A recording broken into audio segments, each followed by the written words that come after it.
Jeni takuar me të? Shiko, ky është një takim i parë i cili përgatitemi për procesin që është në ditët e afërta lidhur me verifikimin e masës dhe kushteve të masës sigurimit që është aresti në Burg. Dhe kuptohet që ne duam dosjen sepse është e turpshme që mbas kaq kohësh, edhe pse kemi bërë kërkesë, edhe pse jemi drejtuar inspektorit të lartë të drejtësisë që na është mohuar një drejt që na vjen dispozicion dosja, se pa dosje s'kemi si të ngrem dhe pretendime.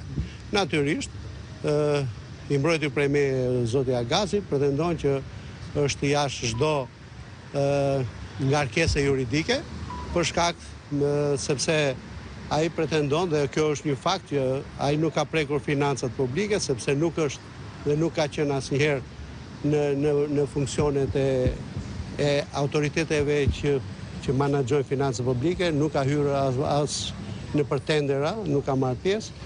Kështu që pavarësisht se s'dua të ashtu media, por media e ka fryrë problemin, e ka zmadhuar dhe e ka vënë këtë në epiqendër të gjithë kësaj ngarkese dhe procesi të deklaruar nga organi i SPAK-ut. Zoti Ergjia, nëse ai është i pafajshëm normal që pretendon, pse nuk është dorëzuar në autoritete? Pasi ka mbi 8 muaj që kërkon. Kjo është pyetje që do të më dhënë një përgjigje.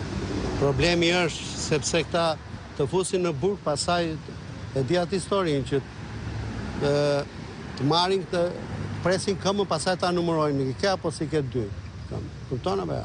Dhe kjo është një praktikë e vendosur që në fillim të fusin në burg, pastaj bëjnë hetimet.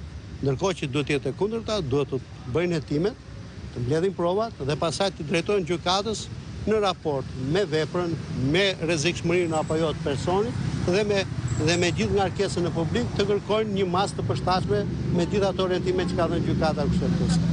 Ergjia, pak kohë më parë kur ishte në një prej seancave gjyqësore, ju deklarua që klienti juaj ndodhej jashtë vendit duke nënshkruar një kontratë biznesi. Si ka ardhur në Shqipëri? Ka ardhur në mënyrë ilegale? Po patjetër do ketë jo në mënyrë ilegale apo unë pretendoj dhe i shkoj gjithmonë rrugës ligjore që do ketë në atë rrugë që kalojnë, në atë rrugë do të ketë ardhur. Për sa i përket seancës gjyqësore kur pritet të mbahet? Na lajmërojnë, mund të bëhet pas nesër. Kështu janë ato afate që juve tashmë i dini.